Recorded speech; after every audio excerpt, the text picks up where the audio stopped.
સાહેબ ગરીબના મસીહા છે, એના માટે બધા જ પાર્ટીના લોકોને હું કહું છું, જ્યારે આપણા ગરીબ પરિવાર માટે આપણા સાહેબ લડે છે તો પ્લીઝ તમે બી ભણેલા ગણેલા છો અને ના ભણ્યા હોય તો આગળ વધો, ભણો, સમજો, કોઈ બી પાર્ટીને સમજો, આપણા સમાજને સમજો, આપણા પરિવારને સમજો. આપણને કોઈ 100 રૂપિયા ઘેર આપવા નથી આવવાના બાપુ.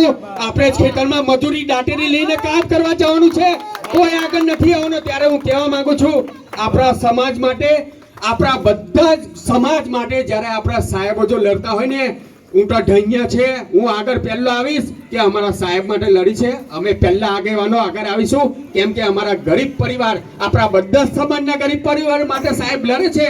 ત્યારે અમારો તો સાથ, અમારા કેવડિયા કોલોની, ગઢેશ્વર તાલુકો, આખો નર્મદા જિલ્લો અમે સહમત છે અને આવનારા દિવસોમાં ખૂબ મોટી પ્રજામાં આગળ વધીશું અને વધતા રહેશું. અસ્તુ. જય હિન્દ. જય જવાન.